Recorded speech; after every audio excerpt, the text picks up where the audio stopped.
दोस्तों नमस्कार, एक बार फिर से स्वागत है आपके अपने यूट्यूब चैनल गुरुजी एग्जाम सेंटर पर। चलिए स्टार्ट करते हैं। गुड मॉर्निंग सभी को, गुड मॉर्निंग, नमस्कार सभी को, जय हिंद। तो दोस्तों हम लोग यहाँ पर भारतीय संविधान से संबंधित टेस्ट लगाएंगे। स्टार्ट किया जाए। यहाँ पर आपका प्रश्न दिया गया है कि भारतीय संविधान सभा का गठन किया गया था। भारतीय संविधान सभा का गठन किया गया था, तो ये किसके अंतर्गत किया गया था? यहाँ पर 1 का जवाब दीजिए सभी लोग।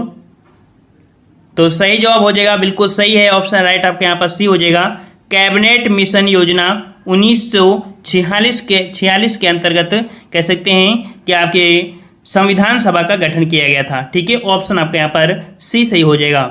नेक्स्ट क्वेश्चन है कि संविधान सभा की स्थापना की गई थी। संविधान सभा की स्थापना की गई थी, 2 का जवाब दीजिए।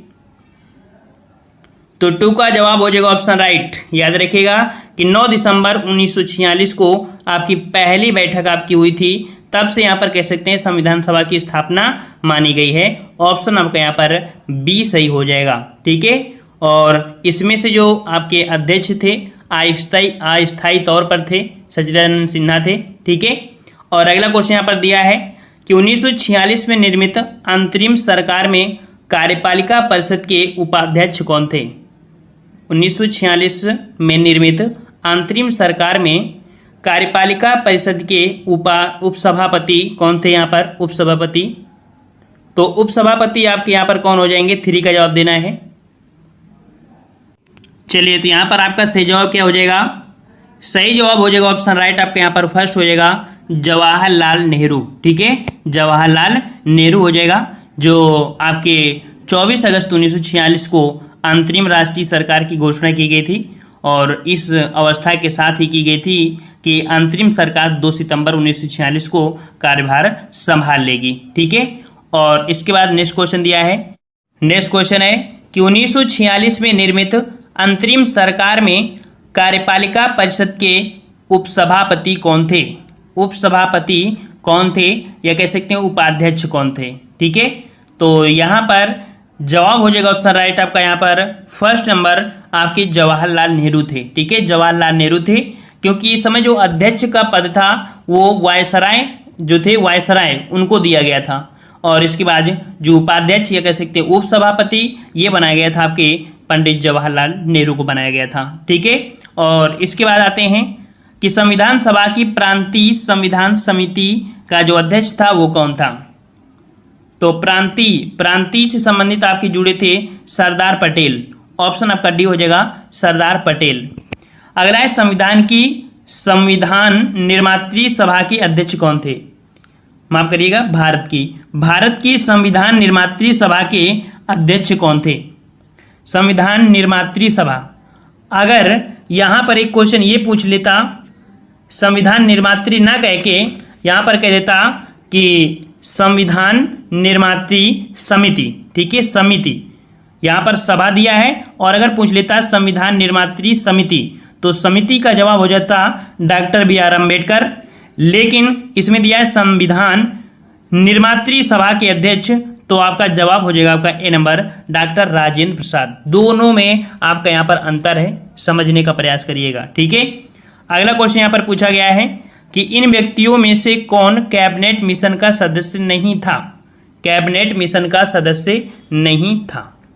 तो देखिए, कैबिनेट मिशन जो कि 1946 में भारत में आया था, और यहाँ पर कह सकते हैं कि आपके पैथिक लॉरेंस जो कि अध्यक्ष थे, साथ में स्टैफील्ड क्रिप्स थे। ठीक है, स्टैफर्ड क्रिप्स, एवी अलेक्जेंडर, लेकिन विलियम वुड ये इसमें से नहीं शामिल थे। ठीक है, तो ए नंबर आपका यहाँ पर जवाब हो जाएगा कि कैबिनेट मिशन के सदस्य कौन थे? तो विलियम वुड इसके सदस्य नहीं थे। अगला है कि भारत के संविधान में केंद्र और राज्यों के बीच किया गया शक्तियों का विभाजन इनमें से किसमें उल्लेखित योजना पर आधारित है?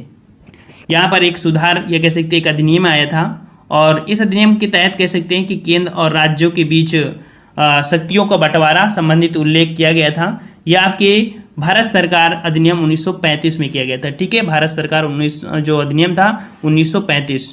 अगला क्वेश्चन यहाँ पर दिया है कि कैबिनेट मिशन योजना के अंतर्गत संविधान निर्मात्री परिषद में प्रत्येक प्रांत को आवंटित सदस्य संख्या निर्धारित करने के लिए एक प्रतिनिधि कितनी जनसंख्या के अनुपात में था, अर्थात एक सीट के लिए कितने यहाँ पर जनसंख्या होनी चाहिए थी। तो ये जनसंख्या आपकी 10 लाख, ठीक है, 10 लाख पर व्यक्ति के अकॉर्डिंग आपकी रखी गई थी। अगला है कि निम्नलिखित में से किस अधिनियम में कलकत्ता में सर्वोच्च न्यायालय की स्थापना का प्रावधान किया गया था।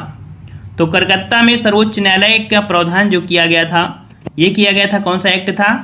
9 का जवाब ऑप्शन आपका यहाँ पर ये हो जाएगा, रेगुलेटिंग एक्ट 1773 के अकॉर्डिंग कलकत्ता में सर्वोच्च न्यायालय की स्थापना का प्रावधान किया गया। अगला है कि संविधान सभा ने डॉक्टर BR अम्बेडकर की अध्यक्षता में प्रारूप समिति का गठन कब किया था। तो प्रारूप समिति जो कि संविधान की काफ़ी महत्वपूर्ण समिति मानी जाती है, और इसका जो गठन किया गया था, ये किया गया था आपका 29 अगस्त 1947 को, याद रखिएगा 29 अगस्त 1947 डी नंबर। अगला है कि भारतीय संविधान का प्रथम प्रारूप तैयार किया गया था। भारतीय संविधान का प्रथम प्रारूप तैयार किया गया था, किसके द्वारा किया गया था। तो याद रखिए प्रथम प्रारूप पूछा है, और प्रथम प्रारूप आपका तैयार किया गया था BN राव के द्वारा, ठीक है, किसके द्वारा, BN राव के द्वारा यहाँ पर प्रारूप तैयार किया गया था। अगला है कि भारत के संविधान के निर्माण में संविधान सभा को कितना समय लगा था। तो याद रखिए भारतीय संविधान के निर्माण में जो समय लगा था, कितने वर्ष या कितना दिन लगा था, तो 2 वर्ष 11 माह 18 दिन, जो कि ऑप्शन राइट आपका यहाँ पर ए सही हो जाएगा। अगला है कि एक संघीय व्यवस्था और केंद्र में द्वैध शासन भारत में लागू किया गया। संघीय व्यवस्था और केंद्र में द्वैध शासन, ये जो लागू किया गया था, आपके ऑप्शन राइट कौन हो जाएगा। तो ऑप्शन राइट आपका जवाब यहाँ पर हो जाएगा, ऑप्शन राइट यहाँ पर सी नंबर, 1935 के अधिनियम के तहत केंद्र में द्वैध शासन आपका लागू किया गया था। ठीक है, देखो राज्यों में अलग सिस्टम था, केंद्र में अलग था, तो यहाँ पर केंद्र में पूछा गया है, तो राज्यों से हटा लिया गया था, केंद्र में लगा दिया गया था, तो केंद्र में द्वैध शासन जो लागू किया गया था 1935 के अधिनियम के द्वारा। भारतीय संविधान के निर्माण के समय संवैधानिक सलाहकार कौन थे। संवैधानिक सलाहकार, और सलाहकार कौन थे आपकी, तो ये थे आपके BN राव। ठीक है, BN राव थे।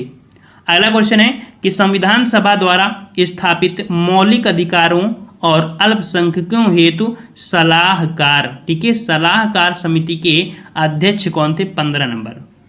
यहाँ पर देखो सलाहकार समिति पूछा गया है, ठीक है, सलाहकार, तो सलाहकार हो जाएगा आपका कौन सा, बी नंबर, यहाँ पर सरदार पटेल। और अगर ये पूछता कि अल्पसंख्यक, ठीक है, इसमें से जो संविधान सभा के अल्पसंख्यक समिति के अध्यक्ष तो या उप समिति, वो आपके HC मुखर्जी थे। ठीक है, अल्पसंख्यक के उप समिति या जनजाति के तो आपके HC मुखर्जी। लेकिन यहाँ पर पूछा है कि मौलिक अधिकारों के अल्पसंख्यकों हेतु सलाहकार, समझ लीजिएगा, तो सलाहकार के रूप में आपके सरदार पटेल थे। अगला क्वेश्चन है कि निम्नलिखित अधिनियमों में से किस अधिनियम के फलस्वरूप बर्मा भारत से अलग हुआ था। बर्मा भारत से अलग हुआ था, तो बर्मा भारत से अलग हुआ था, ऑप्शन राइट 16 का जवाब यहाँ पर बिल्कुल सही है। ऑप्शन आपका हो जाएगा गवर्नमेंट ऑफ इंडिया एक्ट 1935 के तहत अलग हुआ था। ठीक है, 16 का ऑप्शन आपका यहाँ पर सी हो जाएगा। अगला है कि डॉक्टर BR अम्बेडकर की अध्यक्षता में संविधान सभा की प्रारूप समिति में कितने अन्य सदस्य थे। यहाँ पर दिया है अन्य सदस्य, और अन्य सदस्य की अगर बात करता है तो जवाब हो जाएगा आपका बी नंबर, 6 सदस्य थे। क्योंकि एक तो आपके कौन थे, तो आपके BR अम्बेडकर थे, तो कुल मिलाकर इसको जोड़ने से हो जाएगा 7। लेकिन जब अन्य दिया है तो आपका 6 होगा, और टोटल पूछ लेता तब 7 बोलना था, लेकिन यहाँ पर अन्य है, अन्य के हिसाब से बी हो जाएगा। अगला है 1935 का गवर्नमेंट ऑफ इंडिया एक्ट क्यों महत्वपूर्ण है। क्यों महत्वपूर्ण है, 18 का जवाब। तो याद रखिएगा कि यह भारतीय संविधान का प्रमुख स्रोत है। ठीक है, भारतीय संविधान का प्रमुख स्रोत जो आपका है, आपका भारतीय संविधान का है, यह आपका 1935 का ही एक्ट जो आपका था। इसमें से देखा जाए तो 2/3 जो आपका संविधान बना है आपके यहीं से लिया गया है। अगला है कि संविधान सभा के चुने हुए स्थायी अध्यक्ष कौन थे। यहाँ पर स्थायी अध्यक्ष पूछा गया है, संविधान सभा के चुने हुए स्थायी अध्यक्ष, तो स्थायी अध्यक्ष आपके थे, ऑप्शन सही हो जाएगा आपका सी नंबर, डॉक्टर राजेंद्र प्रसाद। ठीक है, और अस्थायी थे आपके कौन, तो डॉक्टर सच्चिदानंद सिन्हा थे। अगला है भारतीय संविधान को अपनाया गया था।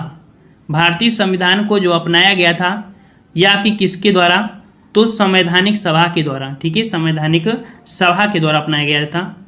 अगला है भारतीय संविधान को संविधान सभा द्वारा अंगीकृत किया गया या अपनाया गया या बनकर तैयार हुआ, ये तीनों का जवाब हो जाएगा 26 नवंबर 1949, ये सही जवाब हो जाएगा।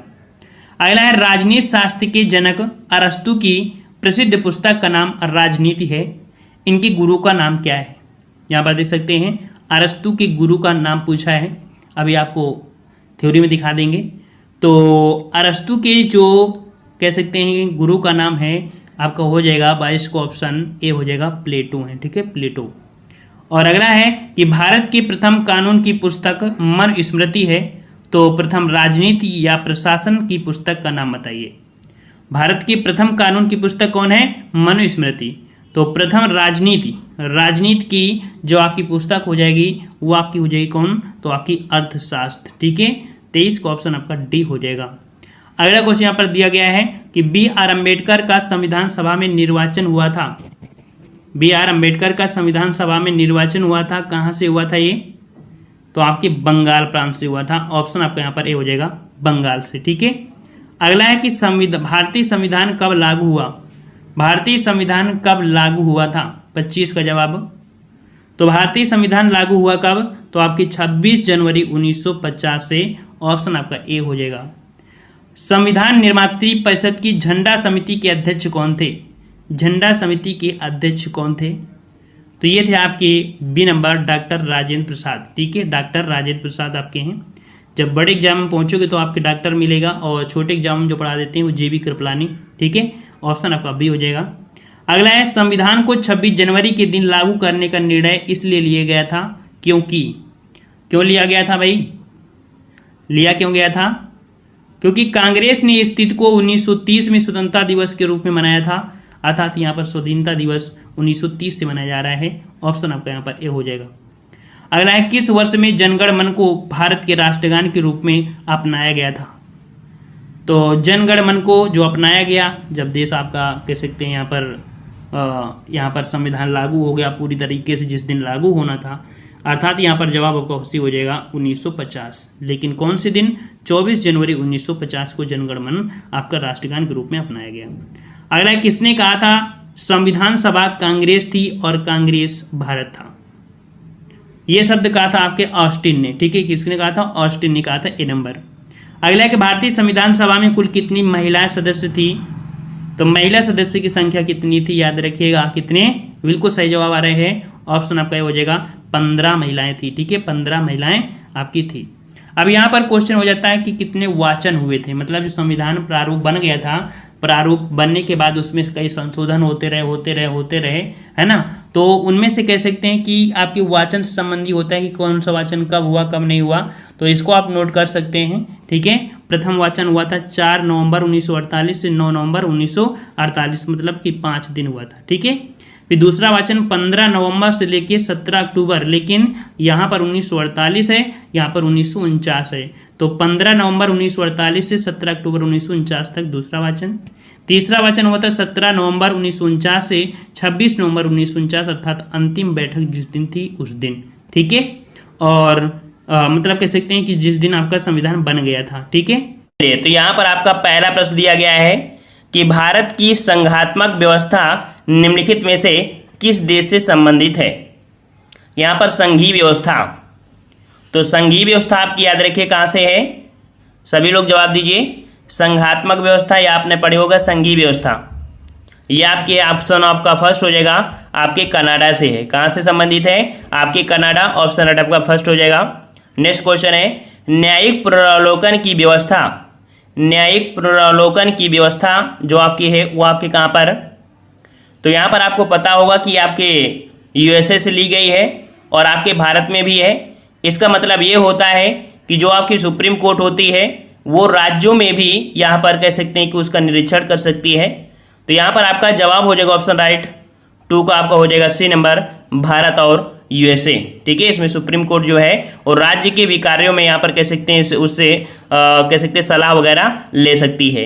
अगला प्रश्न आपका दिया गया है सूची फर्स्ट को सूची सेकंड से यहाँ पर मिलान करना है, और यहाँ पर देख सकते हैं कि जो राज्य के नीति निर्देशक तत्व हैं वो कहाँ से लिए गए हैं? राज्य के नीति निर्देशक तत्व कहाँ से लिए गए हैं? चलो इसको हम थोड़ा सा छोटा कर दें, ऑप्शन भी आपके दूर दूर हो जाएंगे। यहाँ पर है राज्य के नीति निर्देशक तत्व कहाँ से लिए गए हैं? तो ये लिए गए हैं आपके आयरलैंड से, ठीक है, आयरलैंड से लिए गए हैं। और वहीं पर देखा जाए कि मूल अधिकार या मौलिक अधिकार ये आपके कहाँ से लिए गए हैं? तो आपके संयुक्त राज्य अमेरिका से लिए गए हैं। संघ राज्य संबंधों की जो समवर्ती सूची है ये आपकी कहाँ से है? तो ये आपके ऑस्ट्रेलिया से ली गई है। भारत राज्यों का संघ है तथा संघ में अधिक शक्ति निहित है, ये जो आपकी है ये आप कह सकते हैं कनाडा से है। तो यहाँ पर आपका जो जवाब हो जाएगा ऑप्शन आपका यहाँ पर डी हो जाएगा, 3512 ये आपका सही हो जाएगा। ठीक है, थोड़ा चलिए यहाँ पर दिया गया है कि भारत के संविधान में गणतंत्र का विचार लिया गया है। भारत के संविधान में गणतंत्र का विचार जो लिया गया है कहाँ से लिया गया है? जवाब दीजिए सभी लोग। तो जवाब यहाँ पर हो जाएगा ऑप्शन राइट 4 का हो जाएगा सी नंबर। गणतंत्र व्यवस्था आपकी ली गई है कहाँ से? तो आपके फ्रांस से ली गई है। 4 का ऑप्शन आपका यहाँ पर सी सही हो जाएगा। नेक्स्ट क्वेश्चन दिया गया है, भारत के संविधान निर्माताओं ने 7वीं अनुसूची में वर्णित समवर्ती सूची की अवधारणा को ग्रहण किया है। यहाँ पर आप देख सकते हैं 7वीं अनुसूची में आपके समवर्ती सूची का अवधारणा दी गई है, जो कि ये सूची जो आपकी ली गई है कहाँ से ली गई है? तो जवाब आपका क्या हो जाएगा ऑप्शन राइट यहाँ पर बी हो जाएगा, ऑस्ट्रेलिया के संविधान से। ठीक है, याद रखिए ऑस्ट्रेलिया के संविधान से आपकी समवर्ती सूची ली गई है। और आपने संविधान में पढ़ा होगा कि आपकी 3 अनुसूचियाँ होती हैं। ठीक है, और 3 अनुसूची में एक आपकी होती है कौन सी? आपकी एक केंद्र की सूची हो गई, एक राज्य की, और एक होती है समवर्ती सूची।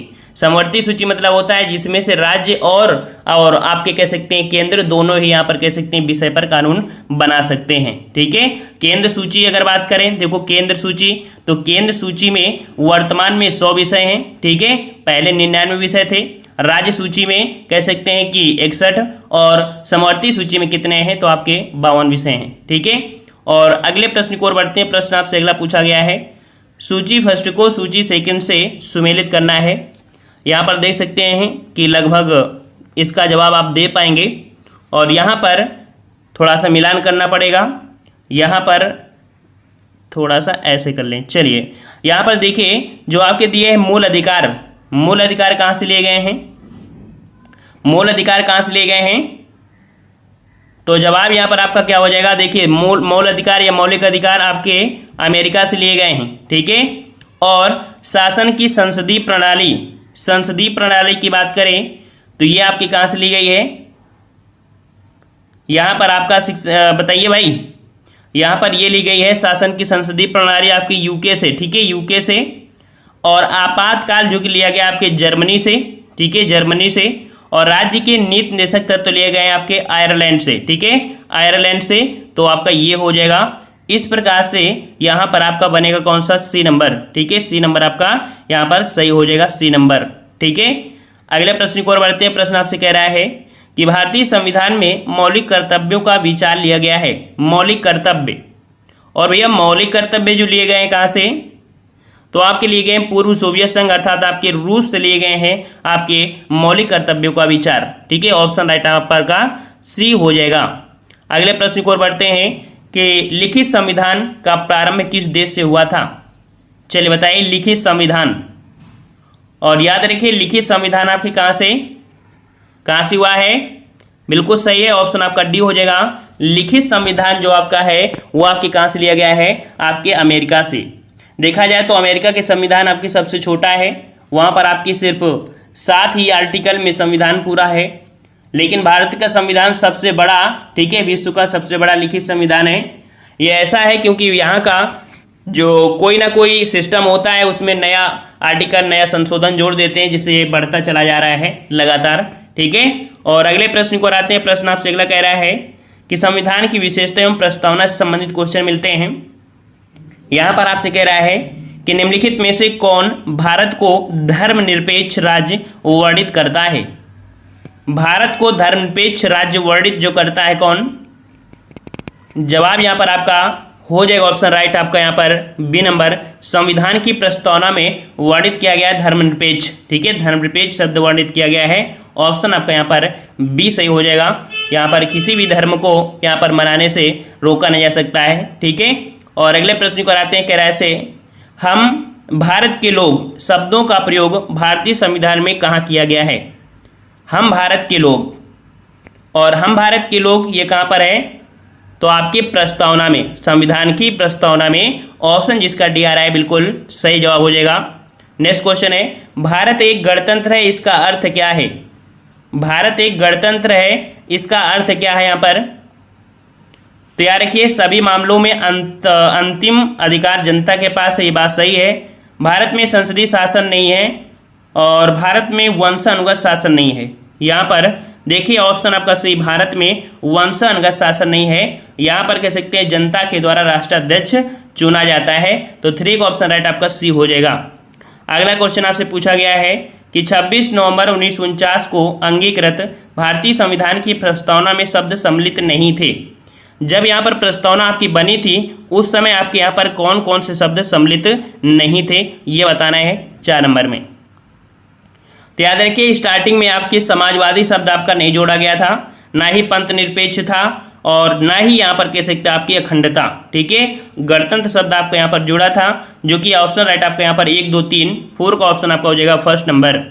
अगला प्रश्न आपसे पूछा गया है कि संविधान, जो भारतीय संविधान है, तो भारतीय संविधान की प्रस्तावना में जिन आदर्शों एवं उद्देश्यों की रूपरेखा दी गई है उनकी व्याख्या कीजिए। भारतीय संविधान की प्रस्तावना में जिन आदर्शों एवं उद्देश्यों की रूपरेखा दी गई है उसकी व्याख्या करना है, उनकी व्याख्या करना है। तो 5 का ऑप्शन राइट आपका जवाब यहाँ पर आपका हो जाएगा सी नंबर। मूल अधिकारों राज्य के नीति निर्देशक तत्वों या सिद्धांतों एवं मौलिक कर्तव्यों के अध्याय में। ऑप्शन आपका यहाँ पर सी सही हो जाएगा। ये प्रस्तावना में जिन आदर्शों का रूपरेखा दी गई है वो मूल अधिकार, नीति निर्देशक तत्व और मौलिक कर्तव्यों के अध्याय में देखने को मिलती है। अगला है, भारत में लौकिक सार्वभौमिकता है क्योंकि संविधान की प्रस्तावना आरंभ होती है। भारत में जो संविधान की प्रस्तावना है वो जो आरंभ होती है किससे होती है, तो यहाँ पर हम भारत के लोग, ठीक है, कहाँ से, हम भारत के लोग। ऑप्शन आपका यहाँ पर डी सही हो जाएगा, ठीक है। और अगले प्रश्न को बढ़ते हैं। प्रश्न आपसे कह रहा है संविधान में हमारे राष्ट्र का उल्लेख किन किन नामों से किया गया है। संविधान में जो हमारे भारत का नाम है ये किन किन नामों में किया गया है। तो याद रखिए भारत में आपके संविधान में भारत और इंडिया 2 शब्दों का यहाँ पर उल्लेख किया गया है। ऑप्शन आपका यहाँ पर फर्स्ट हो जाएगा भारत तथा इंडिया। नेक्स्ट प्रश्न है, संविधान को एक पवित्र दस्तावेज किसने कहा है। संविधान को एक पवित्र दस्तावेज किसने कहा है, यहाँ पर 8 का जवाब। और 8 का ऑप्शन राइट आपका जवाब हो जाएगा आपके first number V R Ambedkar, ठीक है। वी आर अम्बेडकर ने संविधान को एक पवित्र दस्तावेज कहा है। अगला प्रश्न यहाँ पर है कि भारतीय संविधान की प्रस्तावना में भारत को किस रूप में घोषित किया गया है। भारतीय संविधान की प्रस्तावना में संविधान को किस रूप में घोषित किया गया है। तो 9 का ऑप्शन राइट जवाब देना है। तो 9 का ऑप्शन राइट आपका जवाब हो जाएगा एक सार्वभौमिक, समाजवादी, धर्मनिरपेक्ष, प्रजातांत्रिक गणराज्य, ठीक है। तो यहाँ पर आपको सी नंबर लगाना है। सर्वप्रथम आपका सार्वभौमिक लगेगा, फिर समाजवादी, फिर धर्मनिरपेक्ष, फिर प्रजातांत्रिक, ठीक है। ऑप्शन 9 का हो जाएगा सी नंबर। अगला प्रश्न आपसे पूछा गया है कि भारत के संदर्भ में निम्न में से कौन धर्मनिरपेक्ष शब्द का सही भाव व्यक्त करता है। धर्मनिरपेक्ष का मतलब क्या होता है यहाँ पर बताया गया है। तो धर्मनिरपेक्ष का मतलब होता है कि भारत में राज्य का कोई धर्म नहीं है, ठीक है। राज्य का कोई धर्म नहीं है कि ये राज्य आपका उत्तर प्रदेश है और यहाँ पर सिर्फ मुस्लिम लोग रहेंगे या ईसाई रहेंगे, ऐसा किसी को धर्म नहीं दिया गया है, ठीक है। तो भारत में कोई ऐसा राज्य नहीं जो कह सकते हैं उसका कोई अलग धर्म हो, ठीक है। तो अगले प्रश्न को बढ़ते हैं। प्रश्न आपसे कह रहा है भारतीय संविधान की उद्देशिका में संशोधन किया गया था। तो भारतीय संविधान में कह सकते हैं कि जो उद्देशिका है इसमें सिर्फ एक बार संशोधन किया गया है। और ये जो संशोधन किया गया है कब किया गया था, तो यह 42वें संविधान संशोधन 1976 के तहत किया गया था, जिसे लघु संविधान की उपमा भी दी गई थी। तो ऑप्शन आपका यहाँ पर हो जाएगा। और आपसे क्वेश्चन पूछता है कितनी बार, तो सिर्फ एक बार ही संशोधन आपका हुआ है जो आपकी उद्देशिका है। और अगला प्रश्न पूछा गया है कि भारत में राजनीतिक सत्ता का प्रमुख स्रोत कौन है। भारत में राजनीतिक सत्ता का प्रमुख स्रोत, तो याद रखिए भारत में राजनीतिक सत्ता का प्रमुख स्रोत है आपकी क्या, जनता है। याद रखिए जनता जो चाहेगी वो करेगी, ठीक है। किसी को लीडर बनाना है और किसी को जीरो बनाना है, ये कार्य जनता के अंदर होता है। जनता ही सर्वोच्च होती है, ठीक है ना। तो जनता की सुनना चाहिए, सरकार अपनी ही सुनती है। और यहाँ पर कह सकते हैं कि ये सब कुछ जनता का है। चलिए अगला है, भारतीय संविधान कैसा है। भारतीय संविधान कैसा है। भारतीय संविधान, तो याद रखिए भारतीय संविधान अंशतः कठोर और अंशतः लचीला है, ठीक है। तो ऑप्शन आपका यहाँ पर डी हो जाएगा, अंशतः कठोर और अंशतः लचीला। नेक्स्ट क्वेश्चन है कि निम्नलिखित में से कौन सा राज्य का सबसे महत्वपूर्ण तत्व है। राज्य का सबसे महत्वपूर्ण तत्व कौन सा है यहाँ पर, तो जवाब यहाँ पर आपका हो जाएगा ऑप्शन राइट 14 का हो जाएगा, सी नंबर, संप्रभुता, ठीक है। क्या है आपका, तो सबसे महत्वपूर्ण तत्व है संप्रभुता, ठीक है। और यहाँ पर आप देखे होंगे ध्वज लगा रहे हैं। ध्वज देखो, ये जो ध्वज से संबंधित है ना, तो ये कह सकते हैं कि जो आर्टिकल आपका कह सकते हैं 19 है ना, 19 है। तो 19 वाले में ध्वज फहराने का कह सकते हैं कि सबको दिया गया था छूट, जो कि आपके 2004 में है ना। तो इसको आप मत लगाइएगा, फर्स्ट लगाइए, क्योंकि संप्रभुता सबसे आपकी महत्वपूर्ण है। अगला प्रश्न है कि भारतीय संविधान में किस प्रकार की शासन प्रणाली की व्यवस्था की गई है। भारतीय संविधान में किस प्रकार की शासन प्रणाली की व्यवस्था की गई है, तो यहाँ पर 15 का जवाब क्या होगा, 15 का ऑप्शन राइट आपका यहाँ पर सी हो जाएगा। यहाँ पर संसदात्मक प्रणाली है। कैसी प्रणाली है, संसदात्मक प्रणाली है, ऑप्शन राइट आपका सी हो जाएगा। अगला प्रश्न है कि भारत में प्रजातंत्र इस तथ्य पर आधारित है कि, भारत में प्रजातंत्र इस तथ्य पर आधारित है कि, यहाँ पर कह सकते हैं कि जनता को सरकारों को चुनने तथा बदलने का अधिकार है। समझ में आ रहा है ना, इस पॉइंट को समझ में आ रहा है ना, कि जनता को सरकारों को चुनने तथा बदलने का अधिकार किसको दिया गया है, आपकी जनता के है। इसीलिए कहते हैं जनता कुछ भी कर सकती है, ठीक है। चलिए अगला क्वेश्चन है कि किसने कहा था कि भारत अर्ध संघात्मक राज्य है। भारत अर्ध संघात्मक राज्य है, ये किसने कहा था, तो ये कहा था आपके केसी व्हीयर ने। ऑप्शन आपका यहाँ पर हो जाएगा डी नंबर, केसी व्हीयर। नेक्स्ट प्रश्न है, भारतीय संघवाद को सहकारी संघवाद किसने कहा। भारतीय संघवाद को सहकारी संघवाद किसने कहा है, तो 18 का जवाब हो जाएगा ऑप्शन राइट आपका यहाँ पर फर्स्ट नंबर, जी ऑस्टिन, ठीक है। जी ऑस्टिन ने यहाँ पर भारतीय संघवाद को सहकारी संघवाद कहा है। ऑप्शन आपका यहाँ पर फर्स्ट हो जाएगा। अब यहाँ से प्रश्न आपके आते हैं नागरिकता से संबंधित। तो डेली का डेली क्लास लेते रहिए, फायदा आपका होगा, 100% होगा। मेहनत आपकी जरूर इस बार को आपके मुकाम तक ले जाएगी, ठीक है। तो पसंद आया है, पसंद आया तो वीडियो लाइक करें, चैनल को भी सब्सक्राइब करें और प्ले इसके माध्यम से सभी वीडियो भी देखते रहें। धन्यवाद।